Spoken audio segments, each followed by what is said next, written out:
এসআইআরের form fill up হয়ে গেছে, এখন পালা সেটা পোর্টালে আপলোড করার। কিন্তু সেই দায়িত্ব আপনাদের নয়, এটা বিএলও আপলোড করবে।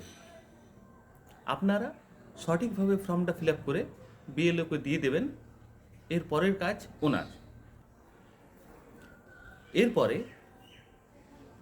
আপনারা কিভাবে সেই ফর্মটা সঠিকভাবে পোর্টালে আপলোড হয়েছে কিনা কিভাবে জানবেন, এই প্রশ্ন মনে এসেই যায়। চলুন দেখে নিই কীভাবে আপনারা সেটা জানতে পারবেন যে সঠিকভাবে আপনাদের ফর্ম পোর্টালে লোড হয়েছে কি হয়নি।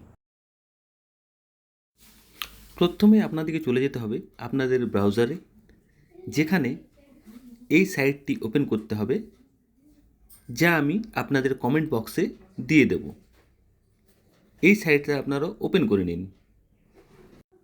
সাইট ওপেন হওয়ার পর স্ক্রোল করে নিচের দিকে আসবেন। এখানে আপনারা দেখতে পাবেন সার্ভিসেস। এখানে ক্লিক করলে আপনি লগ ইন করবেন। আপনাকে এখানে প্রথমে সাইন আপ করে নিতে হবে। এর জন্য আপনার ফোন নাম্বার যথেষ্ট। ফোন নাম্বার দিয়ে আপনি সাইন আপ করলেন। এরপর আপনি আপনার রেজিস্টার্ড ফোন নাম্বার দিয়ে লগ ইন করে নেবেন। এখানে আপনি আপনার ফোন নাম্বার দেবেন, এরপর ক্যাপচা দেবেন। তারপরে আপনার রেজিস্টার্ড ফোন নাম্বারে একটা ওটিপি আসবে, সেই ওটিপি দিয়ে আপনি এখানে লগ ইন করে নেবেন। ব্যাস, এইটুকুই। এরপর অফিসিয়াল সাইট, যেখানে আপনারা আপনার স্টেট চুজ করে নেবেন।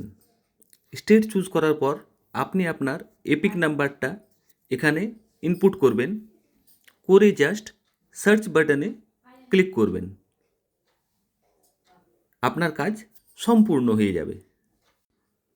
উপরে যেমন দেখা যাচ্ছে, এই পেজ আপনাদের কাছে চলে আসবে, যেখানে আপনার ভোটার কার্ড নাম্বার দেখতে পাবেন এবং নিচে আপনি দেখতে পাবেন your form has already been submitted with mobile number. এরপর আপনার রেজিস্টার্ড মোবাইল নাম্বারটা আপনি এখানে দেখতে পাবেন। যদি কোনো সমস্যা থেকে থাকে তাহলে কন্ট্যাক্ট ইয়োর বিএলও লেখা থাকবে। এক্ষেত্রে আপনারা আপনাদের বিএলওদের সাথে যোগাযোগ করুন এবং আপনাদের যে প্রয়োজনীয় তথ্য তা দিয়ে তাদেরকে সাহায্য করুন। আপনাদের ফর্ম সঠিকভাবে আপলোড হয়ে যাবে। আবারও বলছি, ধৈর্য ধরে অপেক্ষা করুন। বিএলওদের প্রচুর কাজ, তাদেরকে একটু সময় দিন, অধৈর্য হবেন না।